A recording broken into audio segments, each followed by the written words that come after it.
inspiratif. Ya, sebelumnya teman-teman kenalin, karena saya newbie atau pendatang baru, nama saya Rahmawati. Saya saat ini sedang merupakan staff yang lagi pendidikan, staff dari PMI Kota Medan. Saat ini lagi pendidikan di Universitas Indonesia dan merupakan mahasiswa magister untuk psikologi kepribadian. Ya, jadi doain mudah-mudahan lancar. Amin. Ya, jadi di sini ada beberapa orang yang akan ikut ngobrol ngebahasin terkait kepribadian dan psikologi. Nanti kita juga ngebahas terkait seputar relawan dan cerita-cerita relawan. Nah, di sini ada Kak Eki. Boleh mungkin Kak Eki memperkenalkan diri dan say hi ke teman-teman. Halo bro, ini saya Eki, Esko Manasari. Saya sekretaris PMI Kota Jakarta Timur. Dan juga saya sedang menyelesaikan profesi psikolog. ya, jadi ada dua peran hari ini Kak Eki sebagai pengurus dan juga sebagai ahli psikologi. Ahli, iya. Ahli surga. Amin. Selanjutnya ada Kak Gutvan, silakan Kakak boleh kenalin Ya, halo dirinya. Bro and Sis, nama saya Gutvan Salasa, biasa dipanggil Ogut. Kebetulan memang berkecimpung di PMI ini dari tahun 2007. Itu aja. Berapa tahun tuh Kak? Kurang lebih 18 tahun. Oh. Masih sweet 17 lebih Ya, tahun. ya, susah betul. Oke, selanjutnya ada Azizi, silahkan. Halo bro and sis, perkenalkan aku Nur Azizi Syabania, biasa dipanggil Azizi. Aku adalah Ketua KSR PMI Unit UNJ di periode tahun ini 2025. Wih, salam kenal buat Mas dan Mbaknya. Nah, teman-teman yang penasaran kali ini kita akan ngebahas apa?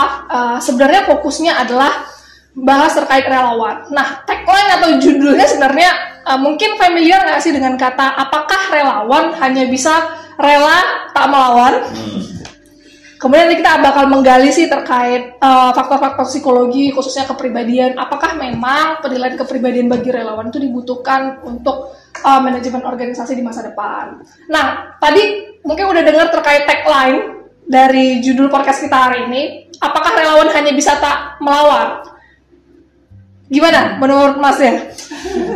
Dengan kata itu Mas. Relawan tak melawan ini juga menjadi perspektif yang membingungkan ya. Dalam arti mungkin melawan dalam artian apakah relawan ini sudah terfasilitasi dengan baik gitu ya. Dari kebutuhan, apakah memang juga sudah dimobilisasi dengan baik atau tidak gitu. Terkait juga pemenuhan kebutuhan relawan yang memang mungkin dicantumkan dalam ADART-nya kita ya di pasal tentang relawan, apakah hak dan kewajibannya sudah dipenuhi atau belum oleh Palang Merah Indonesia. Itu sih sebenarnya kalau kita bicara melawan dalam artian secara konteks organisasi gitu ya. Kalau dari Azizi gimana responnya terhadap itu? Dari perspektifku sih sebenarnya rela tak melawan bukan tak melawan sih ya, tapi kita justru harus melawan, tapi di sini perspektifnya adalah melawan ke diri sendiri. Misalnya ego, kan ya? Kalau misalnya iya lebih ke ego. Jadi kalau misalnya kita lagi menjadi relawan gitu ya, kita tidak hanya rela tapi melawan rasa capek, rasa ngantuk dan lain sebagainya. Jadi lebih perspektifnya tuh lebih ke diri sendiri, melawan hal-hal itu. Berarti faktor internal yang ada dalam diri itu yang harus dilawan nih, bukan rela tak melawan dalam arti apa nih gitu ya. Ini lebih apa ya? Idealis sih sebenarnya. Benar. Itu beda senior sama junior. Nah, punya momen nggak Mas selama hampir 18 tahun di kegiatan relawan di PMI, punya momen-momen penting ataupun hal-hal yang traumatis atau hal-hal yang buat stres? Ya, pengalamanku memang yang masih membekas banget tuh terkait penugasan Merapi 2010 Mbak. Jadi ini juga memang menjadi tantangan ya, karena kami sebagai tim kedua gitu ya pada saat itu, terus juga tidak mendapatkan data yang real dari tim pertama. Ternyata kita berposko di lokasi yang memang masuk ke dalam zona merahnya nih gitu. Jadi satu kejadian pada saat malam itu ada gempa vulkanik gitu kan, terus ternyata akses kita cuma satu jalan. Begitu kita bawa pengungsi turun ke bawah, kita udah dilarang nggak boleh naik.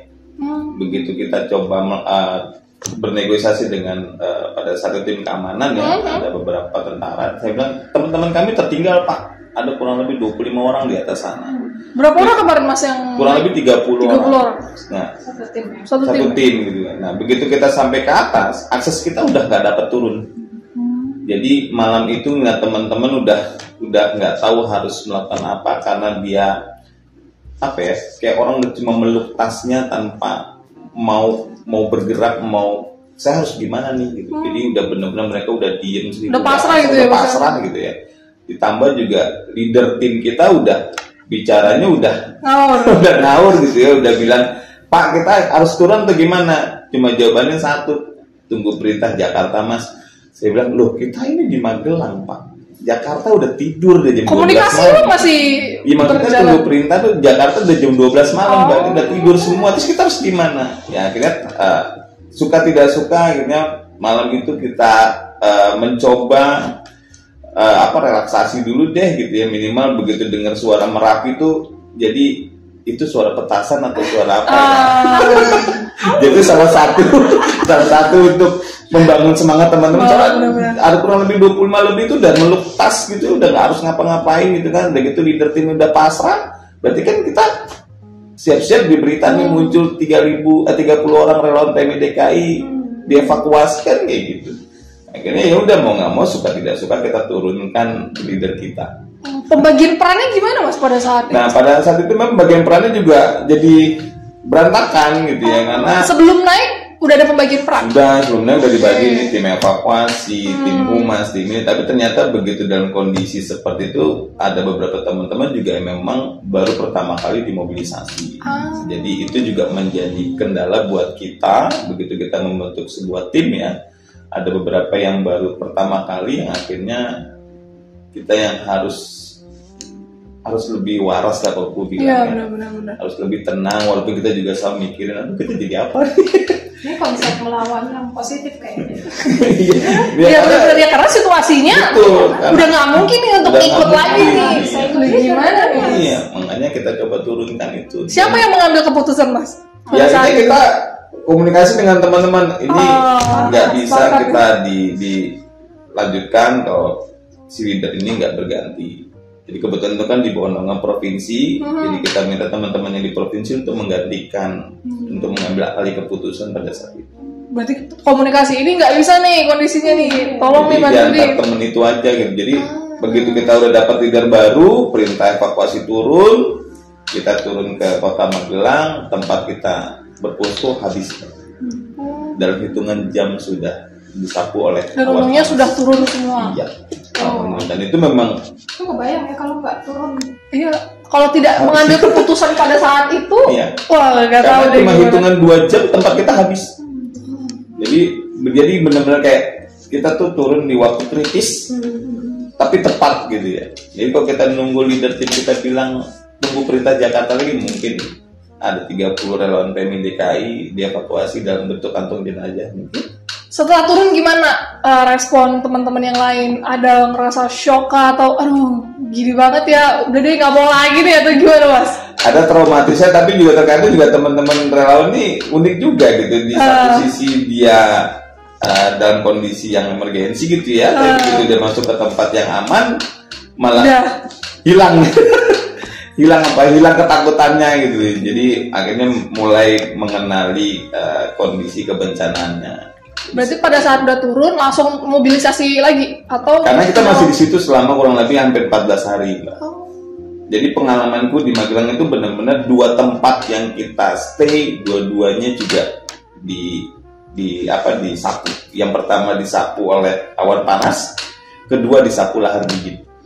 Wah, berarti teman-teman yang berangkat pada saat itu memang yang benar-benar tangguh banget ya Mas? Ya, cowok semua.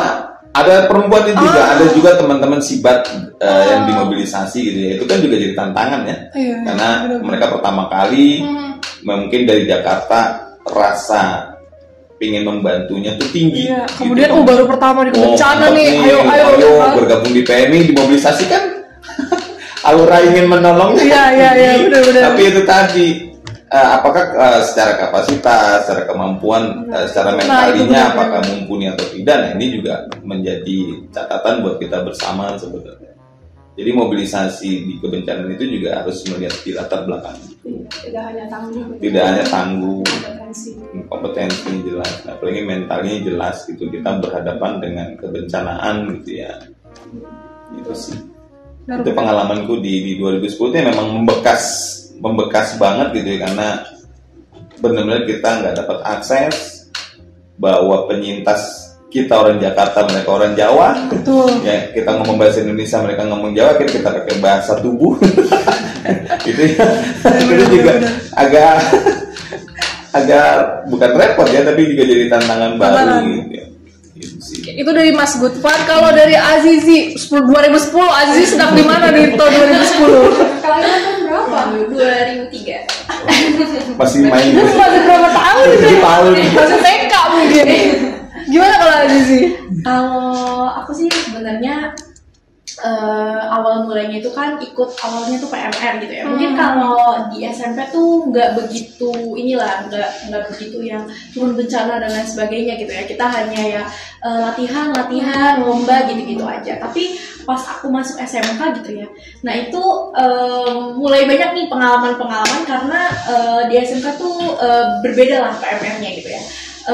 Yang pengalaman pertama itu sebenarnya ada kejadian yang dimana teman sekelasku tuh rumahnya kebakaran, tapi dia emang rumahnya tuh lumayan berdempetan sama yang lain, jadi kayak lahan luas itu kebakar gitu semuanya. Dan di situ aku lagi menjabat kebetulan jadi ketua PMR.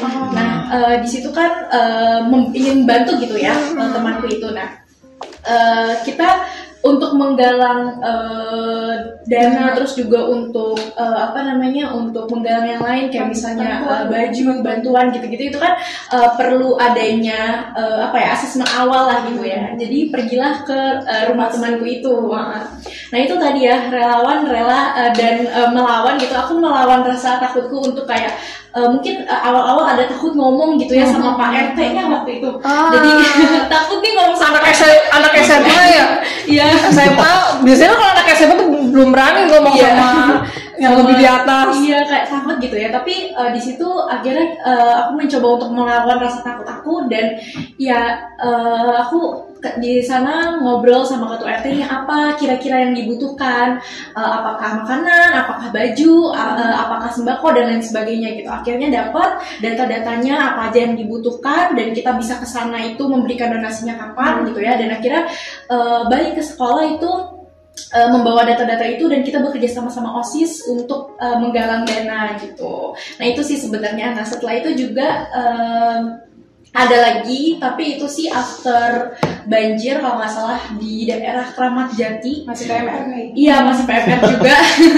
Itu kita bantu bersih-bersih, kan dibagi-bagi ya, ada bersih-bersih sekolah, ada kantor, rumah warga gitu-gitu. Nah aku kebagiannya itu bersih-bersih sekolah waktu itu, sekolah SD, dan aku melihat ternyata banjir itu membuat buku-buku mereka, terus juga kelas mereka kotor, buku mereka terendam semuanya gitu. Jadi itu sih sebenarnya pengalaman yang sangat-sangat berharga gitu ya. Masih PMR. Iya, masih PMR tapi udah banyak kegiatan yang bisa dilakuin. Luar biasa membangun. Dan masuk KSR pun ya itu kayak gitu juga. Cuman kalau misalnya KSR aku mendapatkan pengalaman mungkin di bidang edukasinya ya. Jadi setelah bencana banjir, kebetulan waktu itu aku jadi edukasi PHBS, Care Pola Hidup, ya Promkes gitu ya, bersih hidup dan sehat, bagaimana cara mencuci tangan agar setelah banjir kan mungkin anak-anak kayak ya udah gitu ya main dan lain segala macam, main banjir yang mereka nggak tahu gitu afternya bakal kayak gimana gitu kan. Paling kayak gitu sih aku kalau di KSR ini gitu. Terus juga bantu-bantu di dapur umum kayak gitu, jadi tahu mekanisme dapur umum itu seperti apa dan lain sebagainya gitu sih. Perbedaan di lahan nih. Ya kan, enggak yang satu mainstream nih, yang satu kegiatan kemanusiaannya, membantunya. Nah, selama menjadi relawan nih, Mas dan Mbaknya, pernah punya stresor, kemudian pernah punya masalah terkait mental health, kesehatan mental mungkin, atau komitmen, permasalahan komitmen, pernah nggak punya pengalaman itu selama menjadi relawan? Ya, kalau yang pernah pengalaman diriku ya memang ada dua sisi gitu ya. Di satu sisi kita begitu menjadi relawan berarti udah siap untuk dimobilisasi kemanapun gitu ya. Di satu sisi kita juga punya keluarga nih, gitu kan. Karena itu kan harus menjadi pilihan yang satu dia harus diambil di antara dua pilihan. Jadi memang kalau pengalaman diriku pada saat memang pernah dimobilisasi, waktu itu Mbak Iki nawarin waktu ke Papua ya Mbak. Waktu kita mau ngerespon mahasiswa, saya bilang Mbak aku tanya ibuku dulu ya. Karena yang namanya doa orang tua itu kan pasti gitu kan. Sepanjang jalan ya Mas. Sepanjang jalan gitu kan. Makanya begitu orang tuaku bilang kayaknya kejauhan deh gue di Papua gitu. Kayaknya kalau masih Kalimantan oke lah gitu kan ya. Terus sampaikan ke Mbak Eki walaupun juga rasa ingin aduh ke Papua nih kapan lagi gitu kan. Ada bergejolakan banget. Iya betul. Iya. Sayang banget ke Papua, belum pernah ke Papua gitu kan. Terus ada kebutuhan itu gitu kan. Aduh gimana nih nyampainnya. Akhirnya ya dengan berarti Mbak Eki mohon maaf gitu. Karena bukannya tidak ingin, tapi karena memang restu orang tua juga menjadi hal yang akan saya pegang. Jadi kemanapun memang dimobilisasi saya pasti ngomong dulu sama ibu. Gitu ya. Kalau ibu mengizinkan saya berangkat. Gitu ya. Alhamdulillah ya cuma ke Papua aja ini yang nggak diizinkan. Selebihnya macet. Gitu sih. Itu pengalamannya.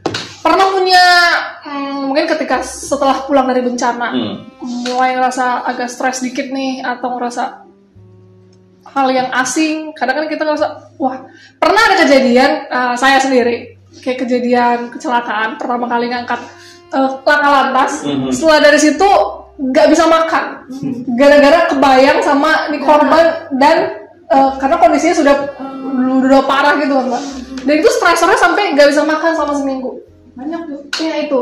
Nah hal yang gitu pernah nggak punya pengalaman yang mempengaruhi? Alhamdulillahnya sih nggak pernah kalau ya? untuk mempengaruhi secara itu enggak sih Mbak, tapi lebih memang karena kita di kebencanaan itu kan bekerjanya 8 jam, standby-nya 24 jam gitu kan ya, jadi lebih lelah fisik, jadi lebih ke arah mungkin emosional karena kita satu tim itu kan beda kepala ya, beda kepala, jadi ya karena juga saya selalu di posisi sebagai yang lebih tua, selalu menjadi senior, ya kira ya sudah mau nggak mau kita harus redam itu semua, gitu. Jadi pengalaman seperti itu memang akhirnya menjadi pengalaman diri sih sebenarnya kalau untuk lebih ke arah nanti melihat bagaimana kita setelah pasca kebencanannya apa yang mau kita lakukan di tempat masing-masing kayak gitu. Tapi pernah ngelihat junior atau adik-adik di bawahan yang pernah sampai setelah udah bencana sekali abis nggak pernah nongol lagi, nggak pernah hadir lagi? Ada ya itu tadi kebutuhannya adalah ya kita kan nggak tahu masing-masing individu ya. Kalau pengalaman secara diriku memang nggak sampai setraumatis itu gitu loh. Karena ya dari remajanya memang nakal ya. Berarti ada faktor pendukung ya. Ada di remajanya memang karena ya, itu tadi karena kita nggak pernah PMR. Kalau aku di SMA tuh dulu kenanya kita atletik Mbak. Atletik atau triathlon. Jadi olahraganya itu ada lempar jauh nih, kita tawuran, ada ketemu musuh lempar batu, itu kan lempar jauh itu ya. Ada lempar pagar gitu, kita kejar orang. Nah itu kan udah secara jadi udah lebih memahami, udah lebih berani lah kalau bisa dibilang, bukan lebih berani, lebih memberanikan diri. Jadi begitu ketemu pengalaman kebencanaan akhirnya ya yang melihat sisi emosionalnya saja sih sebenarnya. Jadi paskanya itu dari teman-teman kita bicara satu tim, bagaimana kita mengembalikan kondisi mereka nih. Seperti itu. Karena perannya punya peran membantu tim itu tadi ya. Betul. Tapi pernah punya stresor dalam menghadapi tim sendiri? Jelas, karena kita di lapangan beda kepala, beda orang ya. Pengalaman gue terakhir di Palu 2018 gitu kan ya. Ini juga adik sendiri, junior sendiri gitu kan. Udah dibilang di sini kita bertugas seperti ini. Jadi begitu kita mendarat di Palu, tiba-tiba dia mau memisahkan diri. Tidak ikut dalam grup. Ya, tidak mau ikut dalam grup karena ada perintah baru dan dia harus ke bandara. Jadi mengelola kita bilang kita ini ditugaskan ke Satu tim. Apapun yang terjadi keputusannya ada di PMI provinsi sebagai leader timnya gitu ya. Ya itulah pressure seperti itu yang terkadang teman-teman ini kan masih masih mengikuti arahan dari banyak pihak gitu. Jadi nariknya itu yang akan menjadi panduan, menjadi tantangan kita sebagai yang dituakan di tim. Kayak gitu sih. Pulangnya pun begitu, dibilang udah pokoknya kita beres-beres semua segala macem, jangan sampai ada ketinggalan, ada aja masalahnya. Jadi lebih ke arah teman-teman sendiri bagaimana punya peduliannya sih. Tapi sebagai yang selalu menjadi senior atau leader nih Mas, cara merespon mereka apakah dengan kalemnya Mas, yaudah kita pikirin dulu, atau pernah sampai kebablasan emosional nggak Mas sebenarnya? Kita punya prinsip di PNI Mbak, bisa dibina kita bina, kalau nggak bisa bina, Kalau binasakannya ya binasakannya bukan berarti dalam arti ya sudah kita pakai gaya kita gitu loh, pakai gaya kita pada saat kita didiklat dasarnya kayak gimana gitu kan, kita harus kembalikan dia ke satu komando gitu, jadi ikutin aturan main gitu. Kalau kamu masih mau dibina ya silakan, ayo. Kalau misalkan nggak mau, maka kemana waktu di Domba saya bilang waktu di Palu nggak mau diatur, saya pulangin ke Jakarta. Saya bilang kayak gitu. Entar nanti di Jakarta mau bahasanya kayak gimana urusan belakangan, saya bilang. Pokoknya masih mau tugas di sini, kalau masih ikuti aturan nggak mau pulang.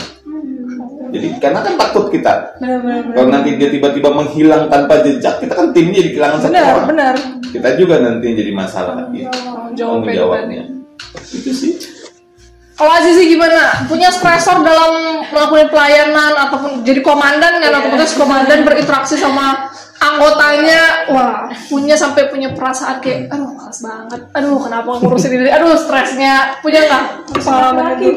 Iya, perempuan yang sering lagi anggotanya perempuan. Iya, memang ada sih, ada kalanya gitu ya aku burn out, kadang juga berpikir gimana nih caranya biar kita satu tim, gimana caranya membriefing ya, sebenarnya lebih ke membriefing nih tim dan aku dan timku nih jadi kayak punya keterikatan gitu loh, kayak aku harus bantu ini, aku harus mendengarkan kata Kak Azizi gitu ya, biar kita sama-sama bisa jalan dan sebagainya. Sebenarnya seperti itu sih gitu. Kalau dari aku pribadi, terus juga kalau misalnya turun ke bencana langsung gitu ya, mungkin dulu waktu PMR tuh aku kayak yang excited dan lain sebagainya, terus juga kayak kalau misalnya ada yang emosional, terus kadang tuh susah untuk meregulasikannya gitu ya. Tapi kan kalau sekarang udah kuliah gitu ya, kebetulan juga aku kuliahnya bimbingan dan konseling gitu ya, kita belajar gitu gimana cara membimbing dan konseling orang. Iya, gimana cara meregulasikan emosi gitu ya, kalau sedih kita harus gimana, kalau kalau misalnya marah kita harus gimana biar tetap biar tetap semuanya tuh bisa sejalan lah gitu. Apa yang biasanya dilakukan ketika emosi nih udah muncak nih, pengen teriak aja dengan bawaannya, apa yang dilakukan untuk menahan? Oke, tenang, tunggu.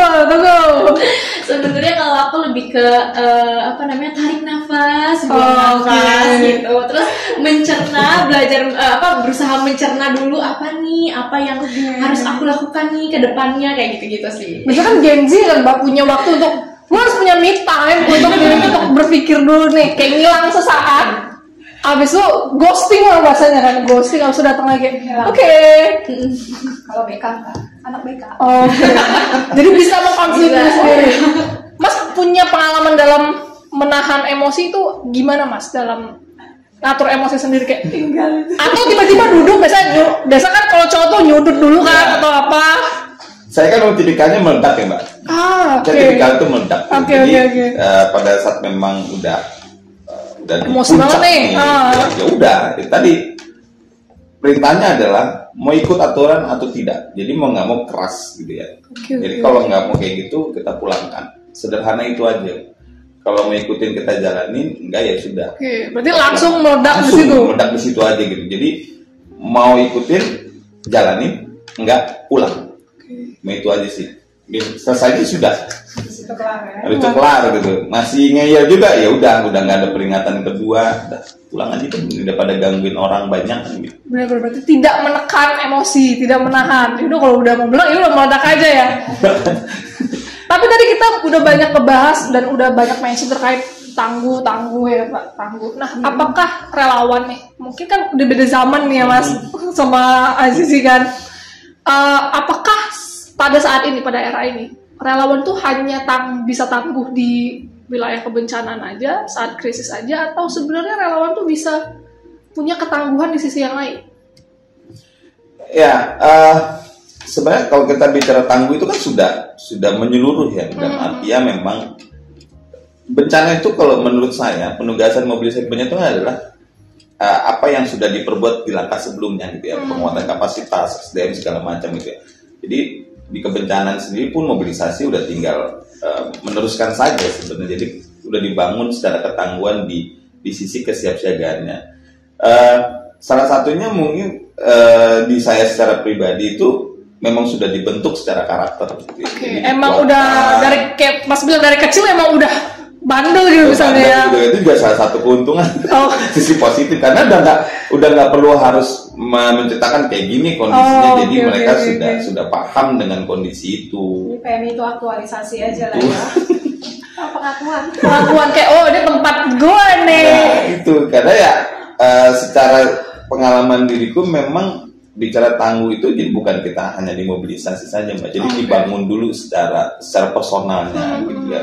Dibangun dulu kekuatannya secara mentalinya, jangan sampai nanti pada saat dimobilisasi ya, kita pengalamanku di 2010 gitu ya, akhirnya kita juga beberapa orang harus saling berjibaku menutup kekosongan yang ada gitu. Jadi ya sudah dibangun dari awalnya sih secara itu. Jadi tidak hanya di kebencanaan saja ya, memang harus dibangun di periode-periode sebelumnya. Azizi gimana menanggapi soal ketangguhan tadi? Sebenarnya kalau ketangguhan setuju sih, aku sama Kak juga terkait dengan ketangguhan memang perlu dibentuk sih, karena kan berbeda ya saat aku PMR dan KSR tuh dibentuknya beda gitu. Mungkin di PMR kita dibentuknya hanya ya kalian jadi peer support dan lain sebagainya. Tapi kalau di KSR kan kita udah ngomongin yang gimana kalau kita turun ke bencana, gimana kalau kita ngomong dan lain sebagainya gitu ya.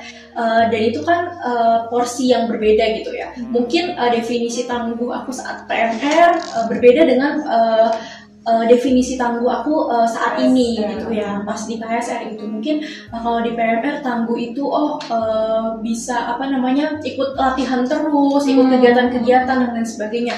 Nah kalau di KSR mungkin tangguh aku sekarang adalah kalau misalnya bisa turun langsung ke lapangan, bisa pengabdian, kemudian juga bisa jadi leader untuk adik-adikku dan lain sebagainya. Enak juga kan. Berapa anggota ini ya? Kurang lebih kalau pengurus saat ini 30-an gitu. Kalau ya sama anggota baru mungkin bisa 40-an dan kalau untuk anggota sendiri itu kayaknya lebih dari 50 anggota KSR. Cewek lagi ngurusin itu ya kan? Headcount-nya bukan ke bawah aja. Jadi kan di atas bener-bener. masih ada. Dan regulasi juga ya, karena kan komandan. Nah, ketika menjadi relawan nih, Mas dan Mbaknya, apa sih sebenarnya yang dibutuhin saat ini di era ini? Yang dibutuhkan di era ini, apa ya? Soalnya mungkin kita melihat, saya kan sudah bergabung di 2007 gitu ya, melihat perubahan gitu ya dari zaman saya 2008 yang kalau bisa dibilang zaman kekerasan. Oh ya, zaman 45 kalau kita bilang. Gitu ya. Makanya di dasarnya yang perjuangan di dasar itu kayaknya semi militer gitu kan ya. Terus melihat ke angkatan-angkatan berikutnya yang sudah mulai beradaptasi dengan zaman karena memang yang jadi tantangan kalau lihat bikin Gen Z sekarang ini kan begitu dikerasin dia akan menghilang, begitu didiamkan dia akan melawan gitu ya. Nah itu juga jadi tantangan. Jadi kebutuhan memang kalau dari saya sebagai sisi yang Senior.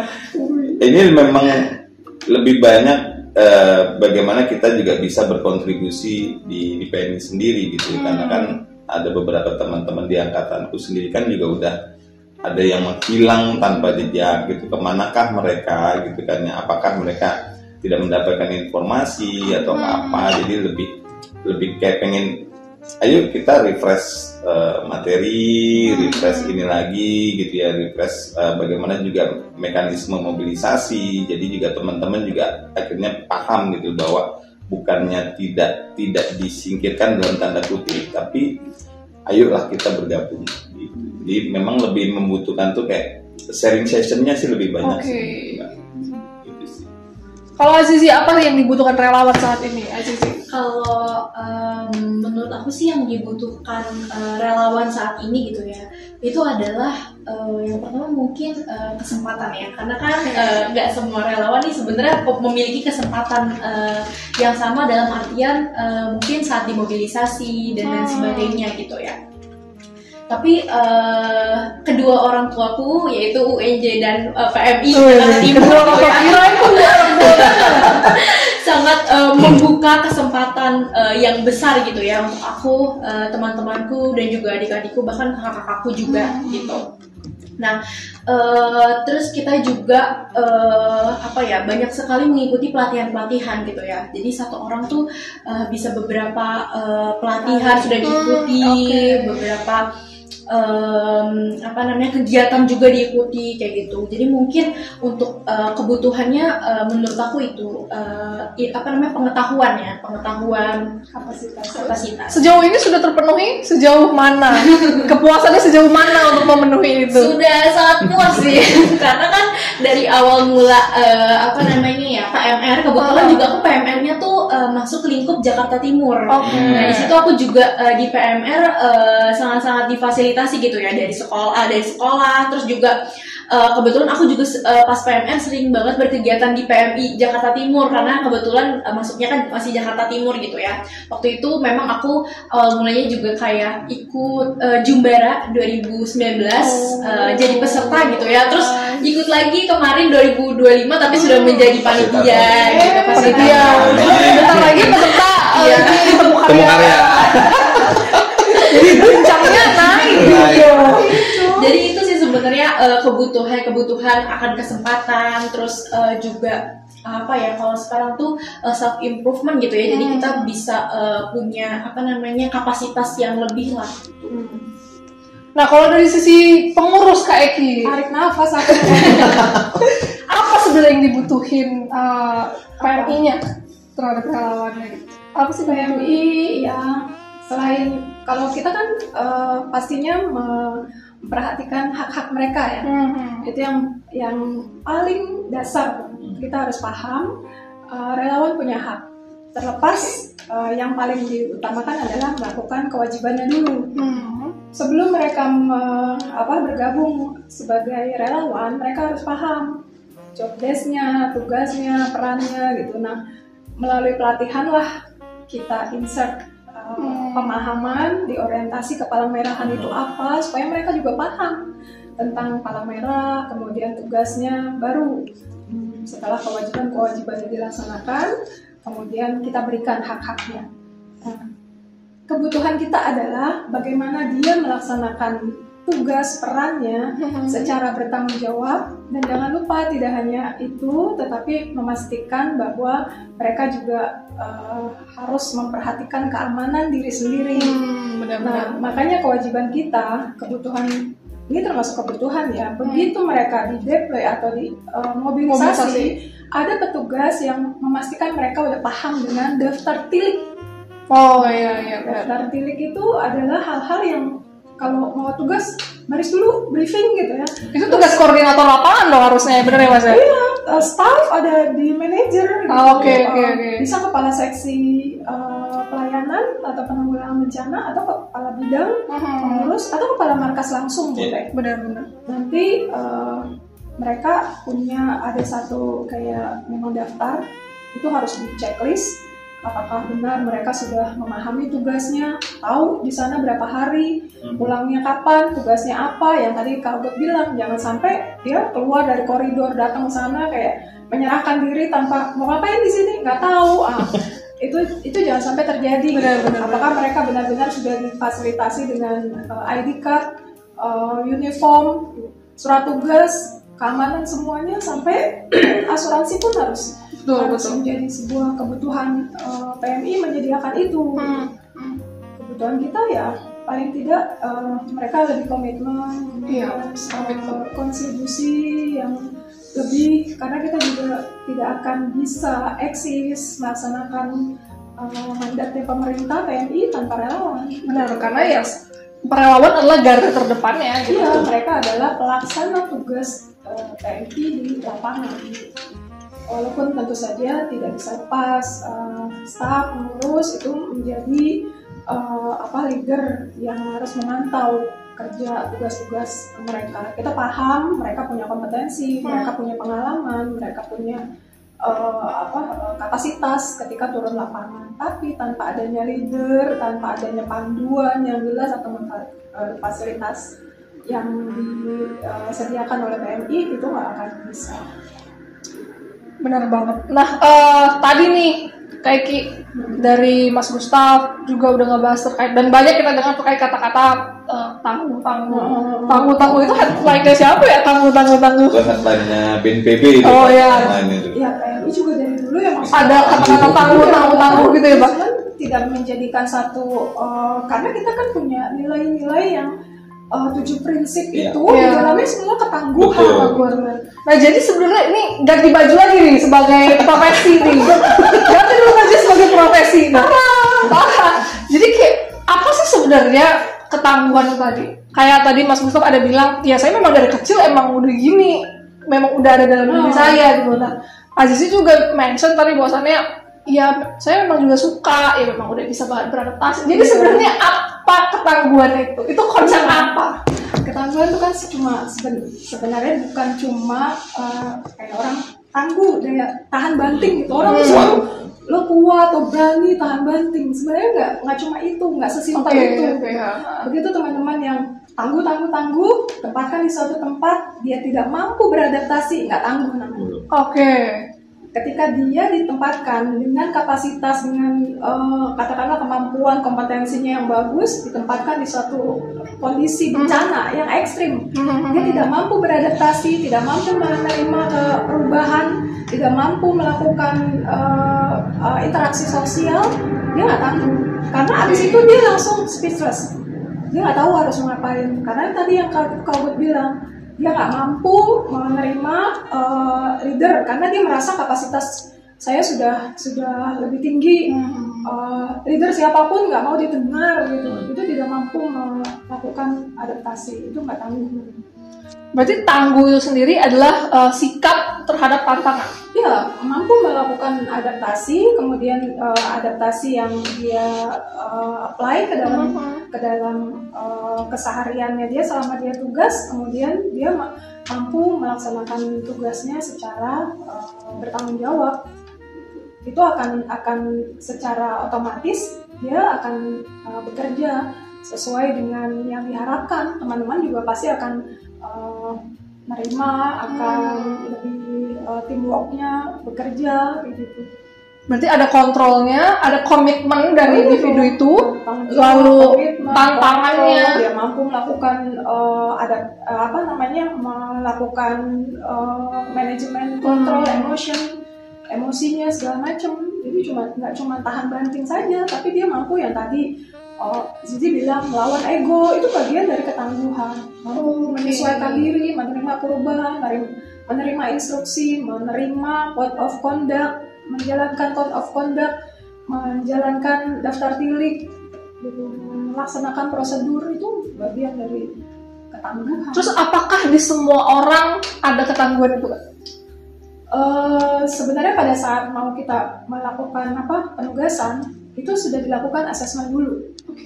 Seharusnya idealnya supaya kita tidak salah penempatan kayak yang kejadian kemarin ya Mas 2010. Dan asesmen itu tidak hanya dilakukan terhadap kompetensinya saja, kapasitasnya dan sebagainya, tetapi kepribadiannya juga dia kompeten, tapi dia agak mellow nih, agak minder, agak introvert, agak lebih cenderung dia individualis kerjanya, nggak bisa berinteraksi sama masyarakat misalnya. Dia tidak mampu di bawah tekanan segala macam. Kita udah tahu nih daya juangnya, ketahanannya segala macam gitu. Ditambah lagi teamworknya, beberapa orang tidak merekomendasikan gitu. Ada beberapa kerjaan yang bisa dilakukan secara individu, kita membutuhkan itu, tetapi untuk yang kebutuhan teamwork adalah orang-orang yang mampu melakukan kerja tim. Kalau dia dikasih individu tadi, melarikan diri, tim kesana, dia kesini, asik dengan dunianya, bahkan yang di sana bekerja mengangkat apa, di sini asik main games dan diam aja. Dan itu kalau bahasa kita gak peka gitu. Jadi itu yang artinya asesmen itu bukan secara penilaian psikologisnya, tetapi benar-benar kita sudah punya data yang menunjukkan orang ini tepat di tempat yang tepat, penempatan tadi. Jadi orangnya tepat di tempat yang tepat. Jadi kayak mapping. Iya, mapping bahwasannya ya kepribadian itu bisa digunakan menjadi mapping untuk di mana nih relawan untuk dimobilisasi. Apalagi sebenarnya era sekarang ya, Azizi, saya berbicara untuk Gen Z nih. Gen Z itu kan paling rentan banget mental health, mental block. Kalau apa-apa, aduh nggak bisa, aku mental aku terganggu dan segala macam. Jangan dikasih kerja dengan tim yang kenceng, kayak Kak Ogut, kasih yang psikososial support, nyanyi. Nah itu sebenarnya yang menjadi evaluasi sih Kak untuk sistem manajemen organisasi. Nah perlukah penilaian kepribadian itu dijalankan, apalagi di era sekarang yang semakin berbeda dengan era dulu, benar ya Mas ya?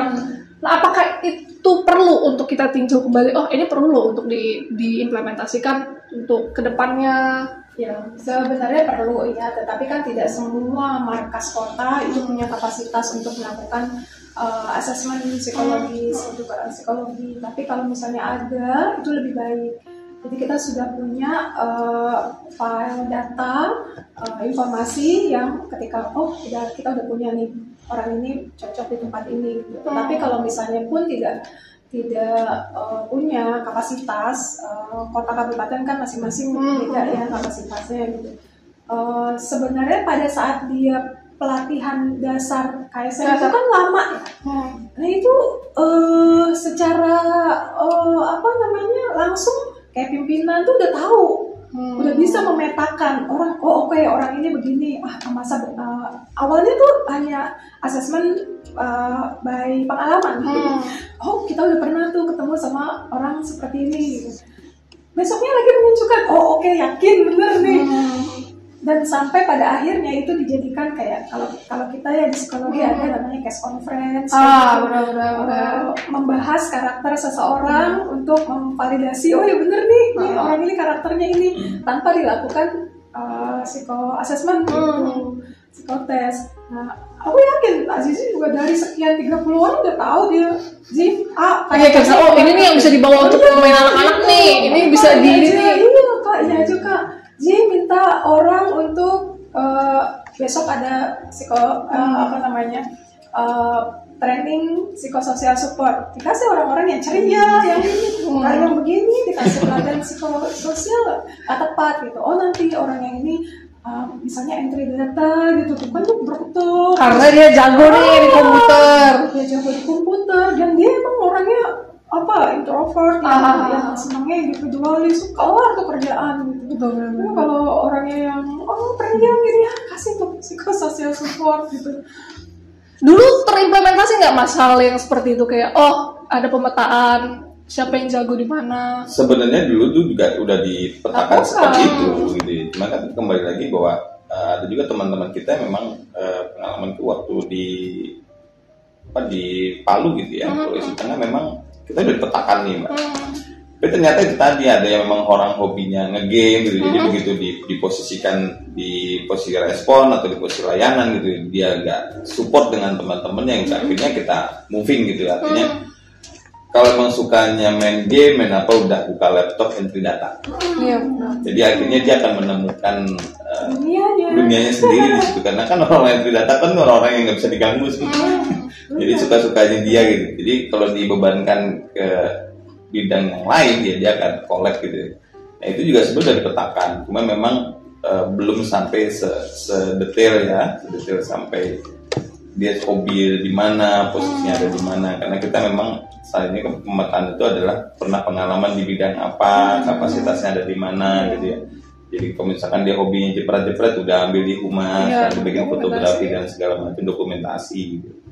Dia bidangnya memang lebih senang di pertemuan pertama, direspon gitu kan. Kalau dia ekstrovert memang mau tampil udah di PSP nih. Nah itu jadi sudah dibagi gitu. Tapi ini kembali lagi tadi ada hal yang lain yang menjadi hobinya dia gitu. Oke. Nah sebenarnya secara praktikal kita sudah menjalankan itu ya Kak. Sudah. Cuman secara regulasi atau manajemen itu kan tidak pernah tertulis sebenarnya di sistem manajemennya. Nah jadi gimana peran organisasinya atau peran individunya agar ke depan ini bisa menjadi yang lebih baik atau mungkin bisa diadaptasi untuk ke manajemen sih. Sebenarnya tidak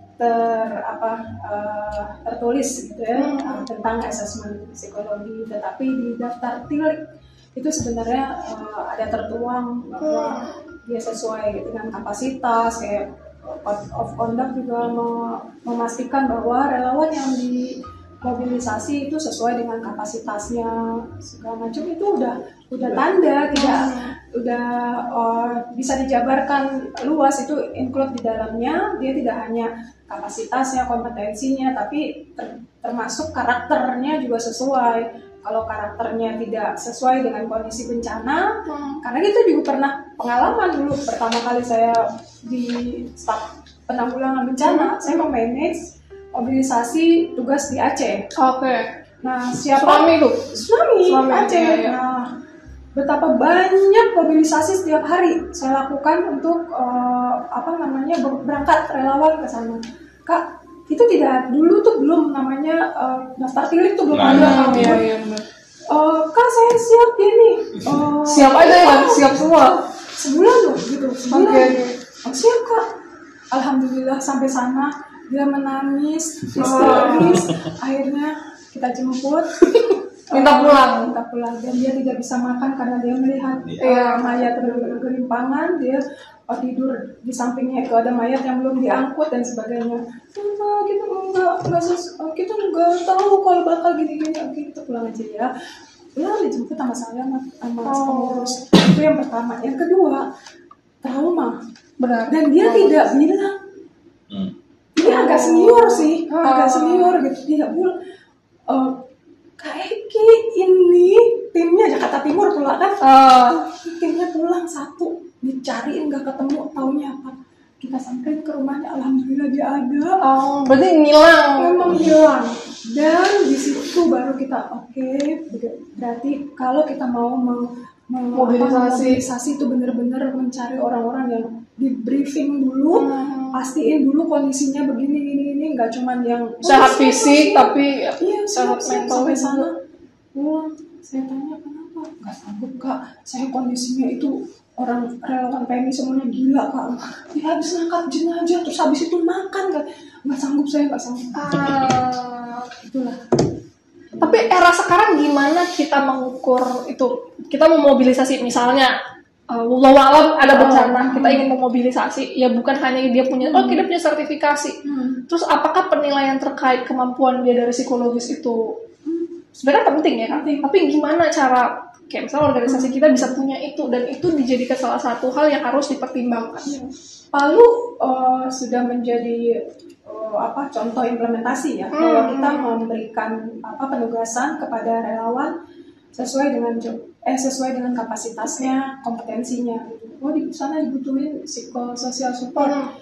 Kita benar-benar menseleksi, mengasesmen, dan lihat data mana teman-teman KSR yang sudah mengikuti pelatihan ini, terus berdasarkan rekomendasi anak UNJ ditugaskan, mana rekomendasi dari ketua pengurusnya gitu, senior segala macam, itu sudah berdasarkan asesmen rekomendasi sesuai dengan kapasitas dan kepribadiannya gitu. Alhasil ya semuanya baik, semua bagus di evaluasi. bahkan begitu selesai pun, nah kelemahan Aceh itu kalau tidak salah kita masih lemah dalam hal ini ya, menangani pasca yang terkait dengan kayak tadi Kak Ogutan yang Kak ditanyakan apakah pernah gitu mengalami mental health dampaknya gitu. Aceh itu masih lemah, tapi begitu Palu kita sudah mulai memperbaiki ini segala macam, semua petugas jangan pulang dulu. Kita briefing dulu, pastikan mereka pulang rilis, healing dan kita fasilitasi. Palu itu udah berjalan. Selain Palu, sebelumnya masih ya sesuai dengan ini aja. Sebelum Palu ada Lombok ya kalau salah ya. Lombok NTB. Masih dipegang sama PMI Pusat. Ada briefingnya. Tapi kalau Nah, Palu itu kita provinsi yang memang mobilisasi langsung gitu ya dari provinsi. Kalau di Lombok itu kan semua di undernya pusat. Jadi mereka hanya by request ke masing-masing provinsi dan kabupaten kota. Nah, sebenarnya tujuan dari podcast ini juga kan Kak, Mas, jadi untuk memberitahukan juga ke teman-teman bro and sis yang nonton, kita teman-teman berasal dari kabupaten kota yang berbeda, provinsi yang berbeda, yang mungkin pernah atau tidak pernah dengar tentang the briefing tentang ternyata relawan itu perlu juga punya kepribadian yang tangguh, fungsinya apa, karena mungkin belum kejadian. Kalau sudah kejadian, apa yang bisa kita lakukan? Nah, hal itu yang perlu kita manajemen, antisipasi, benar. Karena selama ini kita sadar atau yang kita sering dengar adalah resiliensi. Sekarang ada yang namanya ketangguhan atau kalau di bahasa Inggris itu hardiness. Nah, kalau resiliensi kan fokusnya terhadap udah kejadian ya, kayak gimana dia bisa bangkit. Nah, sementara ada kepribadian tangguh yang sebenarnya dibutuhin sama teman-teman relawan untuk bisa beradaptasi, untuk bisa komitmen tadi, untuk bisa mengatasi permasalahan-permasalahan di kesulitan. Adaptasi itu bentuknya tidak hanya dia mengadopsi apa yang ada, tapi juga dia adaptasi dengan lingkungan yang sesulit apapun gitu, dia mampu mengatasi itu. Dia memanage emosi, egonya, segala macam untuk bisa tune in ke dalam situasi yang ekstrim sekalipun. Benar-benar. Nah, gimana, ada respon dari Mas dan Mbak terkait kepribadian tangguh ini? Kalau pengalaman diriku gini Mbak, keuntungannya keuntungan menjadi orang yang udah punya tangguh dari kecil. Keuntungannya di PMI itu satu memang. Mungkin dulu kan kita bercerita, kita pengen ke Nusantara nih, menghitung budget segala macam kan nilainya tinggi. Nah, positifnya di PMI itu ada satu kata yang memang akhirnya juga membangun kita sendiri gitu ya, bahwa nggak apa-apa lah ada bahasa sering itu muncul menjadi wisatanya bencana. Itu kan menjadi salah satu juga bagian dari kita mencoba menghilangkan atau menekan stressing kita di saat kondisi bencana. Jadi pengalamanku waktu di Palu tsunami. Jadi itu udah joining sama teman-teman gitu. Yang hobinya mancing bawa pancingan. Itu salah satu alat buat dan itu salah satu mindfulness ya Mbak. Gimana kita untuk dealing dengan kondisi di saat kita sudah stres, sudah tekanan udah tinggi gitu, ya udah kita mancing. Walaupun juga di mancing ya kita ngapain. Tapi itu ada salah satu bagian dari diriku menekan supaya bahwa kita ini masih tugas selama sekian hari, jangan sampai nanti kita di tengah jalan ini kolaps, akhirnya pergantiannya pun juga akan mengganggu ritmenya nanti gitu. Jangan sampai nanti setengah jalan kita mau finishing terus tiba-tiba harus berganti orang, kan akhirnya juga jadi resiko juga nanti di lapangan. Jadi ya seringnya sih saya seperti itu. Jadi untuk mengatasi burnout-nya, mengatasi stres, ya udah kita anggap aja itu healing. Namanya kalau dibantu stress release ya.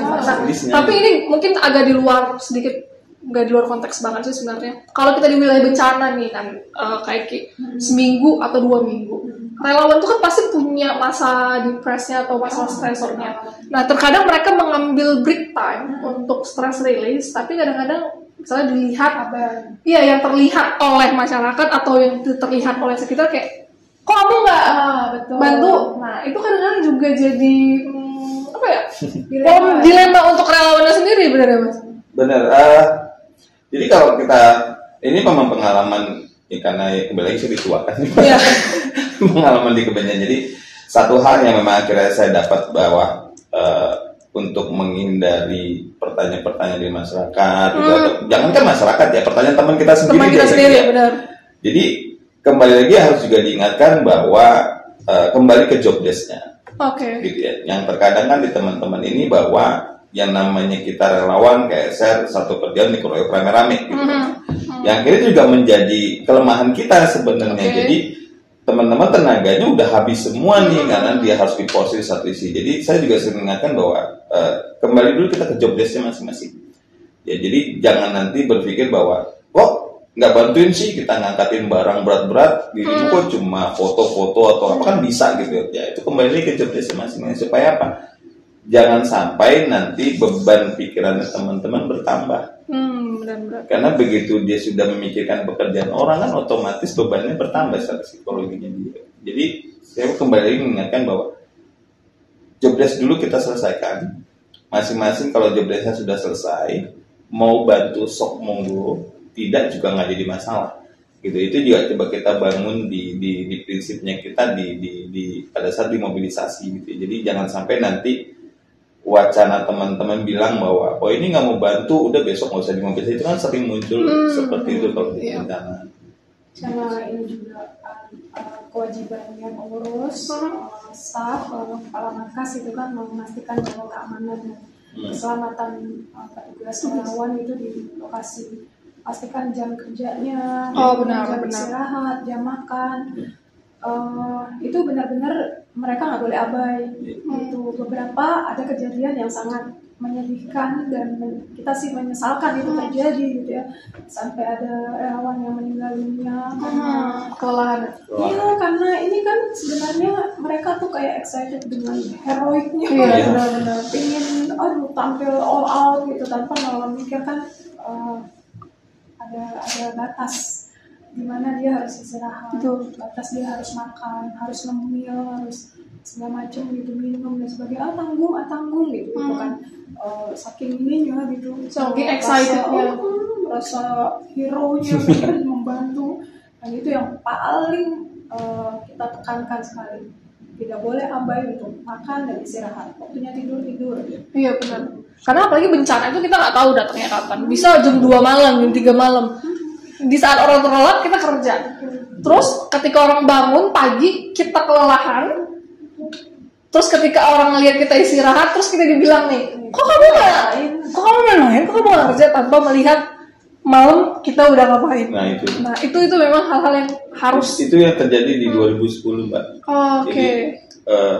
Sederhana memang sebetulnya. Karena tipikal masyarakat Jawa itu kan hobinya ngeteh ya. Iya. Ngeteh kan. Jadi yang penting ada air panas dia bikin teh. Nah, memang hal sepele gitu, kita melayani pertama gitu kan, melayani kedua. Kok lama-lama banyak nih. Akhirnya untuk masak air kita masak sampai kurang lebih panci besar ukuran 15 liter gitu ya. Masaknya hampir 30 menit, habis cuma 5 menit karena itu teko udah berjejer Mbak. Nah akhirnya kita ambil keputusan bahwa udah teman-teman nggak usah juga harus melayani secara penuh gitu ya, karena satu ya kita bukan robot. Benar.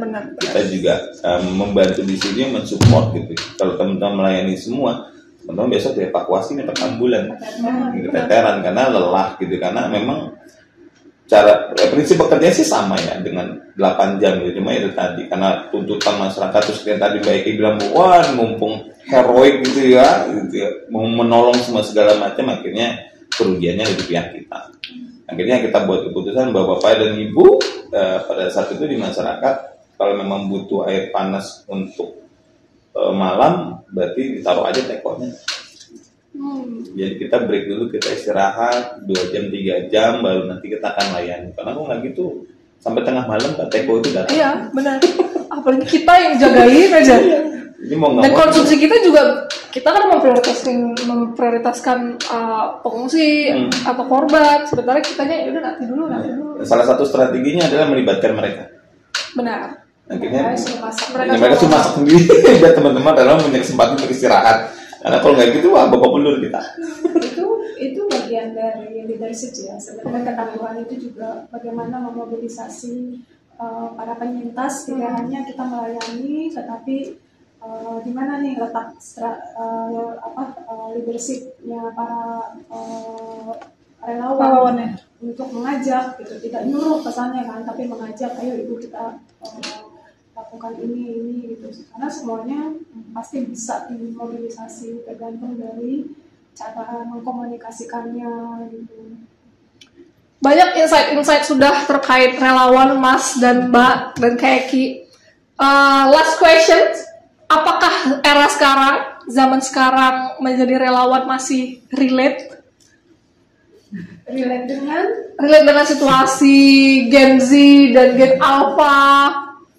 Masih relate, Mbak. Masih relate. Masih banyak teman-teman yang mau menggabungkan diri secara sukarela ke PMI gitu ya. Dengan misi? Ya dengan misi itu tadi, mau ingin tahu PMI seperti apa, terus mungkin lihat ada beberapa mobilisasinya teman-teman gitu kan ya di kebencanaan itu kan udah membangun rasa sebenarnya. Jadi, dulu Mas pertama kali bergabung di PMI misi atau awal mulanya kenapa nih mau gabung? Awal mulanya sebenarnya dulu waktu di Sibat 2007 tuh saya tuh sebenarnya nggak masuk ke dalam daftar. Oke. Karena waktu formulir itu diserahkan PMI ke kelurahan kan dibagi ya di masing-masing RW itu ada kalau nggak salah 6 orang perwakilan dari sisi pengurus RW sama Karang Taruna. Nah Karang Taruna ada 3 orang nih Mbak. Bukan namaku nih sebenarnya. Terus karena ya tadi temanku yang ditawarkan ini lebih memikirkan ngapain sih PMI mau ngapain sih? Itu per kecamatan. Per kelurahan. Ngapain sih PMI? PMI kan cuma gitu aja. Ya udah sini saya bilang. Ya, mungkin itu pertama kali peluang yang saya ambil yang akhirnya saya bisa sampai hari ini. Pada di usia berapa pada saat itu? Lupa dia. Usia masih muda. Sekitar 28 tahun gitu loh. Yang mungkin kalau saya nggak ketemu dengan PMI ya saya udah urakan di luar sana. Jadi itu pengalaman pertama begitu. Ya udah ambil diberikan penguatan waktu itu buat orientasi kepala merah untuk Sibat gitu. Diinformasikan juga bahwa ada tentang kesiapsiagaan belajarnya gitu, lebih ke arah prabencananya gitu kan. Oh ternyata menarik menurut saya itu menarik. Terus ya udah nih pengen tahu sejauh mana si PMI ini karena jadilah sampai sekarang. Nah, gabunglah saya di KSR gitu. Dan di KSR itu sendiri juga pengalamannya akhirnya membawa saya pernah menjadi staf program untuk Community Flood Resilience lingkungan Zuri gitu. Jadi PMI Pusat. Jadi kalau di teman-teman di PMI saya bilang saya ini singkat karir, Mbak. Iya, karena terasa kan PMI membawa perubahan. Betul. Dan itu semua meyakini sih, tadi Zizi bilang PMI kasih banyak kesempatan itu yang tidak bisa dinilai gitu ya manfaatnya, terus perubahan dari kita nothing jadi something gitu asik. Tapi benar Mbak, banyak orang yang ketemu sama kehidupannya saat ini karena dari PMI. Saya termasuk salah satunya juga. Jodoh saya orang PMI Mbak. Itu lagi udah dapat misalnya kita mau kemana dapat jodoh sudah. Makanya PMI itu menghantarkan jodoh bukan jasa. Dari Azizi gimana? Kalau dari aku sendiri sangat-sangat relevan sih sebenarnya, karena kalau aku lihat sekarang juga banyak adik-adik PMR yang masih banyak adik PMR, terus juga minat akan menjadi relawan gitu ya, itu masih sangat banyak gitu ya. Jadi untuk saat ini relevan karena memang kita pun di kampus kan bikin gitu ya kegiatan-kegiatan, salah satunya itu donor darah gitu ya, dan banyak kita juga bekerja sama gitu ya sama berbagai pihak gitu ya, berbagai pihak mahasiswa juga, yang dimana tuh nggak hanya KSR doang loh yang bisa ngadain donor darah tapi juga semua sivitas di kampus, mahasiswa dan segala macam tuh bisa menjadi relawan gitu. Makanya sangat-sangat relevan menurut saya. Apalagi untuk berjalan dan berkesinambungannya kemanusiaan di masa depan. Ini juga kan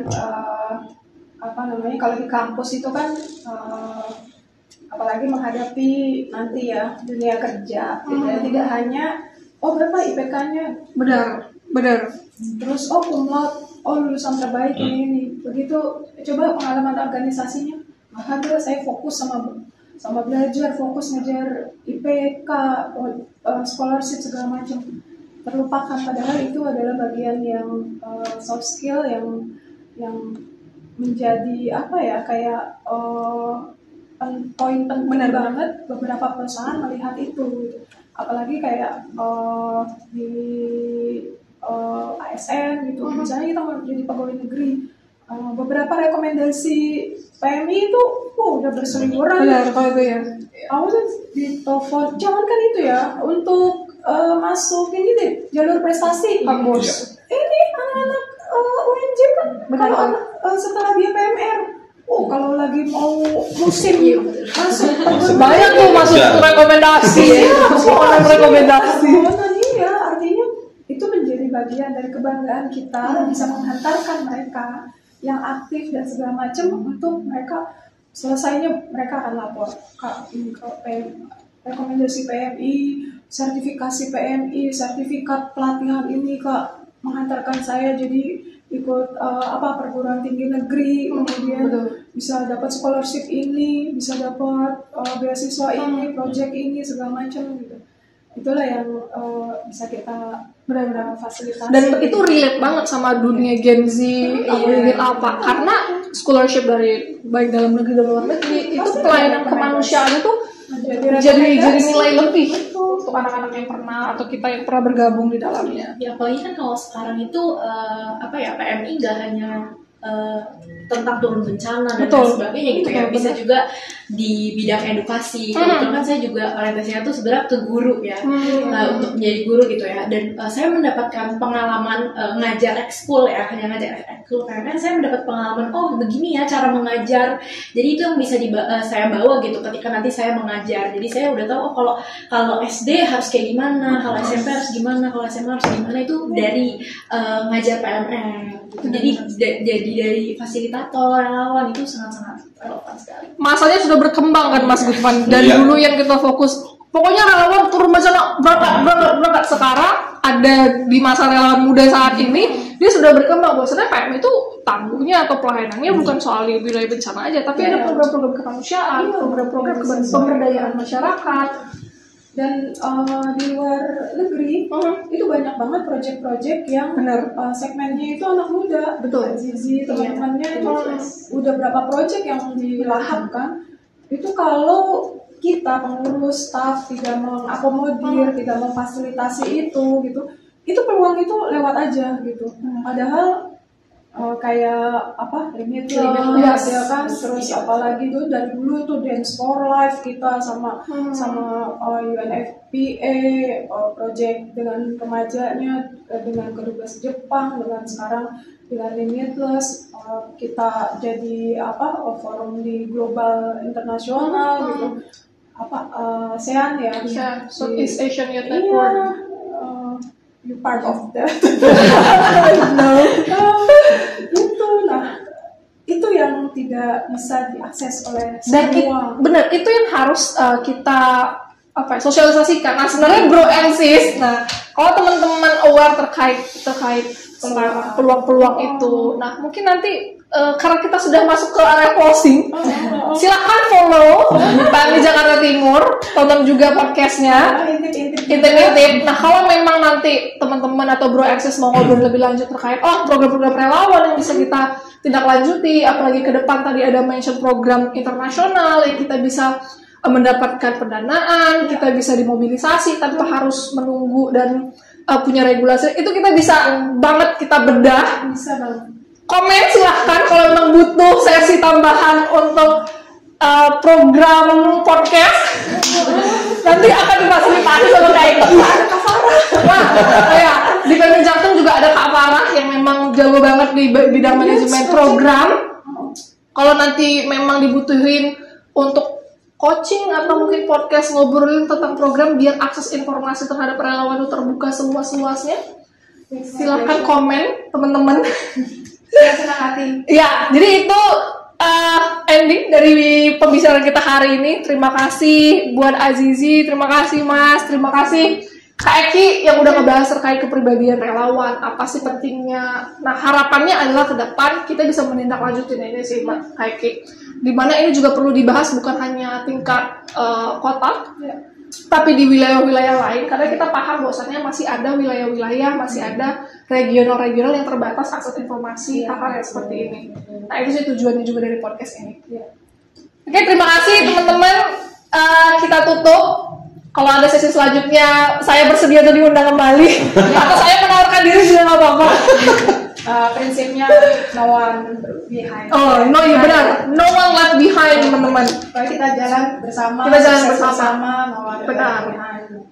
Kita membuka open comment untuk di sosial media. Silahkan mau sharing apapun itu, kita bisa tindak lanjutin. Oke, selamat siang saat ini sudah teman-teman.